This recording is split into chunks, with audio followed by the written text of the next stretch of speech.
Kita bersyukur ini adalah aset amal jariah yang kita tinggalkan, karena hanya ini yang kita punya. Sering saya sampaikan bahwa walaupun sekian banyak harta yang kita miliki, hanya yang kita wakafkan di jalan Allah, itulah milik kita yang hakiki. Karena anak tidak bisa mengambil, tidak ada orang yang bisa mengambil pahala sedekah yang kita lakukan. Mungkin tanah hektaran itu bisa direbut orang lain. Harta yang kita tinggalkan itu bisa direbut. Tapi ketika kita tanamkan sebagai wakaf di masjid, insya Allah itulah yang kita miliki selamanya. Kenapa disebutkan di dalam dalil agama bahwasannya seandainya orang bisa berandai-andai, orang yang ada di dalam kubur itu bisa kembali ke dunia, hanya satu yang ingin dia lakukan, yakni ingin mensedekahkan hartanya. Bukan umrah, bukan haji, bukan sholat, bukan juga puasa. Padahal semua ibadah ini luar biasa pahalanya. Haji itu luar biasa pahalanya. Al-hajju mabrur laisa lahu jazaa'un ilal jannah. Haji yang diterima itu tidak ada balasannya kecuali surga. Umrah juga demikian. Salat juga adalah kunci surga. Tapi kenapa orang meninggal tidak mau pulang untuk salat? Tidak minta pulang untuk haji, tidak minta pulang untuk umrah, atau tidak minta pulang untuk puasa, hanya minta kembali ke dunia sejenak karena ia ingin mensedekahkan hartanya. Itu karena ibadah yang akan bertambah setiap waktu itu adalah sedekah. Kalau bapak ibu punya sholat 50.000 rakaat, itu yang tercatat 50.000 rakaat. Ketika kita meninggal itu tidak akan bertambah pahalanya, dan itulah yang dibawa sampai yaumil qiyamah. Karena sholat yang kita lakukan tidak mungkin bertambah kecuali kita lakukan kembali. Nah, orang meninggal itu tidak bisa sholat. Orang meninggal itu tidak bisa haji dan umrah, kecuali dihajikan dan diumrahkan. Tapi pahala sedekah yang kita tanamkan di suatu tempat, apakah di masjid, apakah di lembaga pendidikan Islam, atau di lembaga sosial, yang penting memberi manfaat. Kalau masjid kan jelas, karena itu adalah tempat ibadah. Maka setiap orang yang datang beribadah di tempat ini, maka kita akan mendapatkan kucuran pahala. Dan itu tidak akan pernah berhenti, kecuali masjid ini punah atau hancur. Selama masjid ini berkokoh, maka kita akan terus mendapatkan aliran pahala. Itulah keistimewaan pahala sedekah, sehingga orang yang meninggal pun ingin kembali, hanya ingin bersedekah. Kemudian yang kedua, kenapa sedekah itu istimewa, Pak? Nabi itu menjanjikan 5 hal. Yang pertama, sedekah itu bisa menjadi naungan. Nanti di padang mahsyar, Pak, saya baca dalam satu riwayat itu disebutkan, barisan pertama, ini seperti saf sholat, barisan pertama di padang mahsyar itu menunggu 3.000 tahun baru bisa masuk ke dalam surga. Itu saf pertama. Karena kalau kita berjalan dari saf pertama ke ujungnya, itu membutuhkan waktu 3.000 tahun baru sampai di ujung. Kalau kita berjalan ke belakang, itu kita membutuhkan 5.000 tahun baru sampai pada saf yang paling belakang. Itu di mahsyar. Bayangkan kita berdiri tidak ada naungan. Ada orang yang berenang di atas keringatnya. Ada orang yang tersiksa karena memang tidak ada tempat duduk. Semua orang berdiri. Tapi di saat itu ada orang yang diberikan naungan. Itu seperti payung. Sehingga dia tidak kepanasan. Karena matahari itu hanya, ada riwayat mengatakan 1 jengkal dari kepala. Maka ada orang yang diberikan naungan oleh Allah. Naungan itu adalah sedekah yang kita lakukan di dunia. Makanya jangan anggap sepele sedekah, karena sedekah itu istimewa. Kemudian yang kedua, Rasulullah mengatakan sedekah itu menghapuskan dosa. Jadi bukan hanya istighfar yang bisa menghapuskan dosa, tapi sedekah. Kemudian sedekah juga itu mencegah orang dari kematian yang tidak baik. As-sadaqatu tadfa'u al-maitatus su', kata Nabi. Orang yang bersedekah itu dicegah dari kematian yang tidak baik. Yang paling ditakuti orang adalah kematian su'ul khatimah. Kematian yang tidak baik. Meninggal di WC, meninggal dalam keadaan tidak baik. Itu yang paling ditakuti. Tapi Rasulullah mengatakan sedekah itu bisa menghindarkan orang dari kematian yang tidak baik. Kemudian yang ketiga, ini yang paling pokok sebenarnya, inti dari semua yang kita lakukan, inti sedekah ini. Ketika Rasulullah mengatakan sedekah itu pada hakikatnya adalah bisa merubah murka Allah. Makanya ketika Allah murka kepada kita, tapi kita rajin melakukan sedekah, maka murka Allah itu akan berubah menjadi rahmat. Jadi Nabi itu mengatakan tidak ada yang bisa merubah murka Allah kecuali sedekah. Coba, itu istimewanya Pak. Makanya ketika Nabi Allah Ibrahim alaihissalam itu disebut Khalilullah, dan posisi Nabi Ibrahim itu ada posisi pada langit ketujuh. Di bawahnya ada Nabi Musa. Kalau menurut akal sehat, Nabi Musa itu mestinya di langit ketujuh. Karena dia bisa bicara langsung dengan Allah. Wa kallamallahu Musa taklima. Nabi Musa itu bisa bicara langsung dengan Allah. Cuma dia tidak bisa melihat. Tapi dia bisa berbicara langsung, berkalam langsung dengan Allah. Mestinya posisinya Nabi Musa itu kalau kita hitung-hitung, dia di langit ketujuh. Langit paling tinggi. Tapi ternyata Nabi Musa ditempatkan oleh Allah di langit ke-6. Dan orang yang ditempatkan Allah di langit ketujuh itu adalah Nabiullah Ibrahim alaihissalam, dan diberi gelar Nabi Ibrahim itu adalah Khalilullah, kekasih Allah. Kenapa dia menjadi kekasih Allah?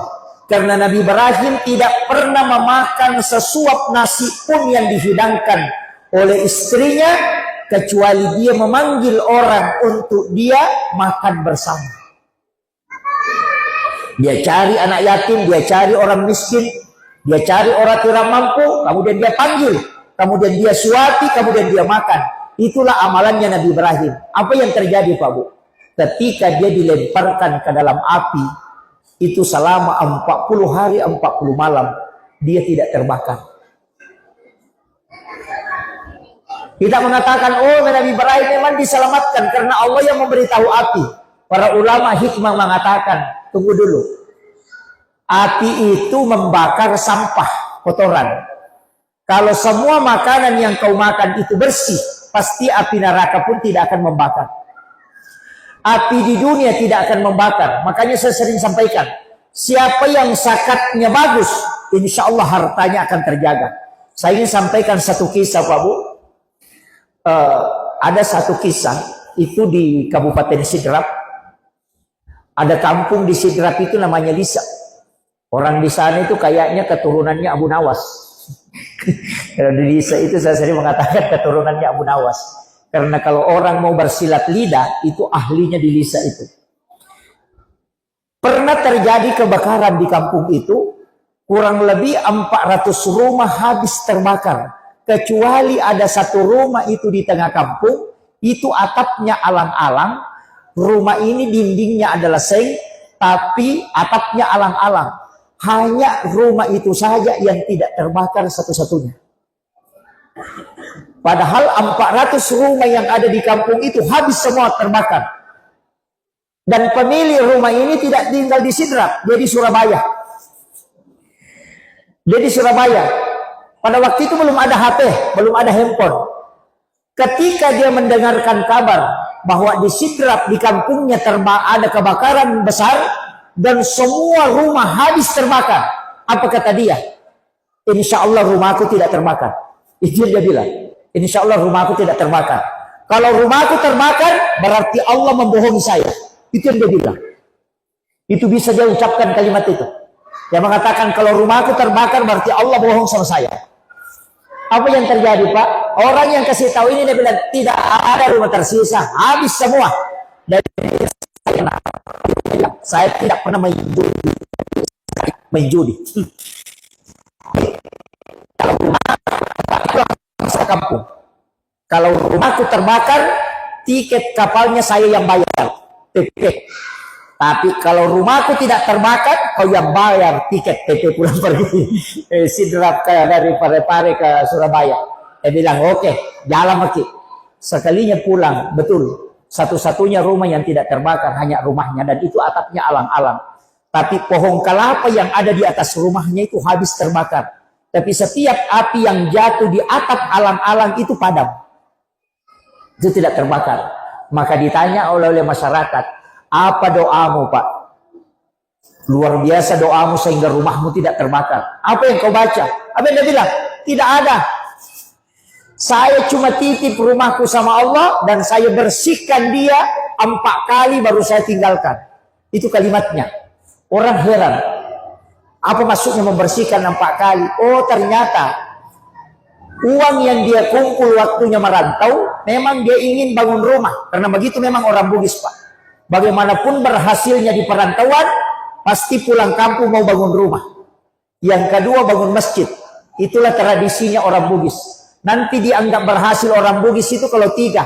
Istrinya sudah haji, ada rumahnya di kampung, dan ada masjidnya. Itu sudah berhasil. Itu orang Bugis. Jadi bukan menambah istri ya, bukan. Bukan. Jangan salah paham. Jadi kalau ada yang menambah istri, wah itu kayaknya bukan orang Bugis itu. Jadi orang Bugis itu pulang ke kampung, bangun rumah, kemudian bangun masjid. Kalau dia tidak bisa bangun masjid satu, maka dia akan merenovasi masjid dengan memberikan bantuan yang banyak. Itu sebagai tanda bahwa dia telah berhasil di perantauannya. Kemudian yang ketiga, istrinya haji. Yang makanya Pak orang Bugis itu tidak pernah lebih dulu suami naik haji. Selalu istri dulu dikasih naik haji.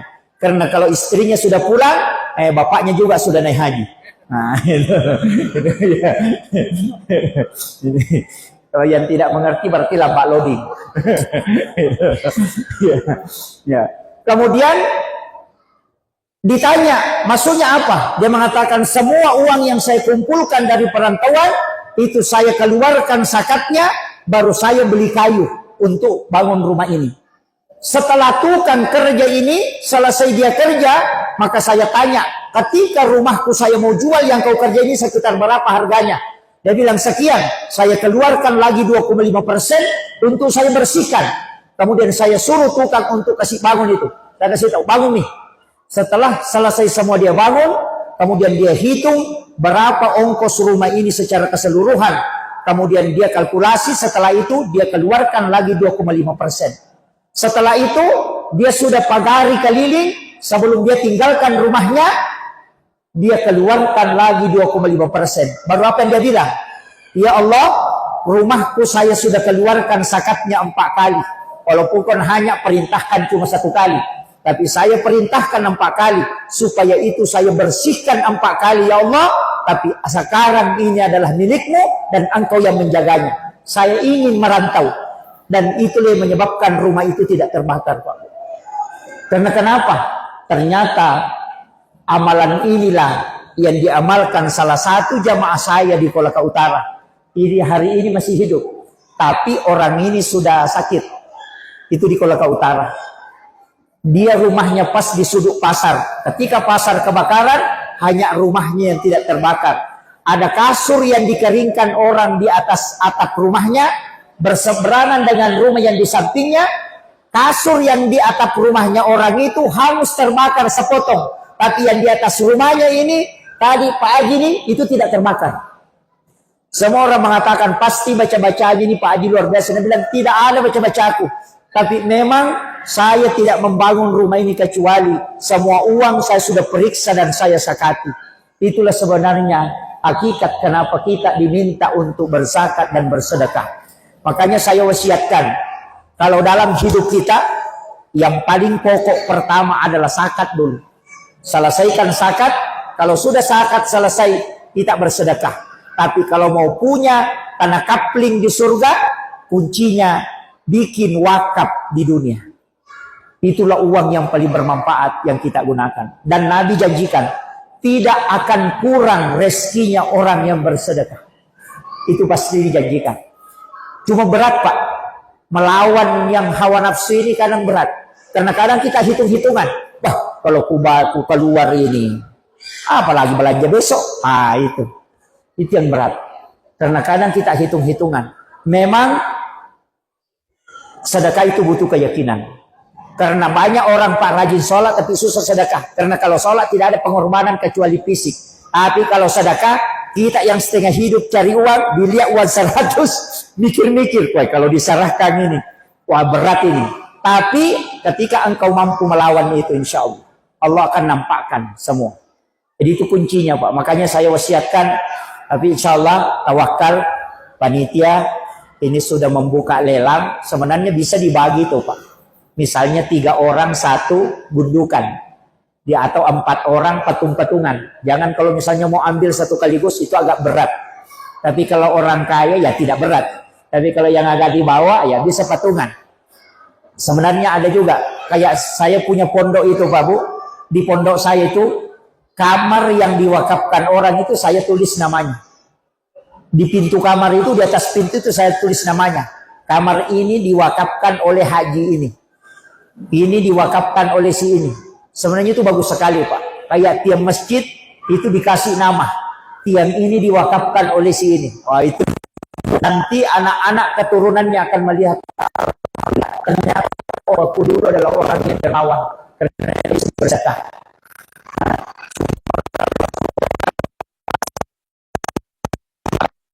Itu Pak itu. Jadi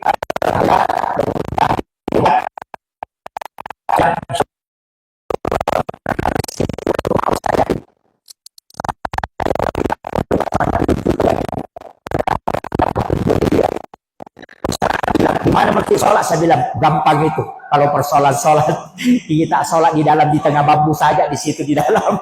Jadi runtuhkan masjid juga sholat di dalamnya. Yang penting ada masjid dibangun. Kita cuma butuh bukan orang pintar, bukan orang tinggi sekolahnya. Yang kita butuhkan adalah orang jujur dan ikhlas. Kalau jujur dan ikhlas, pasti pembangunan masjid jalan. Tapi kalau ada masalah, pasti mendek itu. Tidak usah khawatir Pak kasih berutang masjid. Selama masih ada yang mau memberi utang ke masjid. Kenapa? Karena panitia yang berhasil itu ketika masjid berutang. Tidak usah khawatir. Saya sering sampaikan, kalau ada panitia masjid saldonya 400 juta, baru naik lehernya. Saya panitia 400 juta saldo. Itu nanti panitia dipepek kepalanya di hari kemudian. Kenapa? Karena sumbangannya orang tidak mendapatkan pahala. Karena disimpan di bank. Tidak ada pahalanya. Karena tidak berputar. Di situ saja. Mentok 10 balasannya. Tapi ketika dipasang di masjid, dipasang di sini, maka itu pasti jalan terus. Semakin orang sholat, maka dia akan dapatkan pahalanya. Itu kuncinya. Kenapa panitia berhasil? Karena ada hadis. Ada yang mengatakan qaulun ulama, ada yang mengatakan hadis. Siapa yang membayarkan utang-utang Allah di dunia, maka Allah akan membayarkan utangnya kelak di yaumil akhir. Yang mana utang Allah? Ketika masjid dibangun dan berutang, kemudian kita bersedekah, biar 500 rupiah, biar 1000 rupiah, berarti kita membayarkan utangnya Allah. Maka Allah nanti yang menanggung kekurangan orang itu kelak di yaumil akhir. Makanya kalau mau masuk surga semua ini pas jamaah kasih berutang masjid. Kasih berutang. Makanya kalau dia bersedekah membayar utang Allah. Itu kuncinya. Makanya panitia ini tidak usah khawatir. Gampang saja Pak kalau tidak bisa lunasi. Berhenti jadi panitia. Nanti yang lain lanjutkan. Kalau yang lain lanjutkan utangnya pindah ke panitia lain. Bukan lagi kita yang tanggung. Kalau kita bangun rumah sendiri tidak ada yang bisa gantikan. Tapi kalau masjid selamat. Aman saja itu. Makanya saya itu Pak kalau yakin betul kalau masjid dibangun pasti diturunkan rahmat. Kemudian yang terakhir penutup satu kuncinya. Ketika masjid diperindah, di mana ada masjid dibangun dengan indah, pasti ekonomi akan diangkat. Itu kuncinya. Tapi di mana kampung masjidnya tidak terawat, maka lihat, pasti ekonomi susah di situ. Dan itu janji Allah. Makanya ketika saya pindah ke tempat dekat pondok itu, yang pertama saya rombak adalah masjid. Itu yang pertama saya. Karena saya bilang tidak bisa jalan di sini ekonomi, tidak bisa muncul rezeki di sini banyak kalau masjidnya begini. Makanya di Wamena ini luar biasa Pak. Ini adalah mercusuar umat Islam yang bisa kita bangun ini. Dan kita semua akan menjadi sejarah. Itu kuncinya. Tapi jangan sampai kita meninggal, tidak ada yang kita tanamkan di masjid ini. Itu kalau bapak sedekah di sini, insya Allah tidak diambil orang. Tapi istri bapak kalau bapak meninggal ngambil orang. Itu aja kuncinya. Makanya hati-hati ya. Ini saya kira cukup sekian. Akhirul kalam. Wallahul muwaffiq ila aqwamit thoriq. Assalamualaikum warahmatullahi wabarakatuh.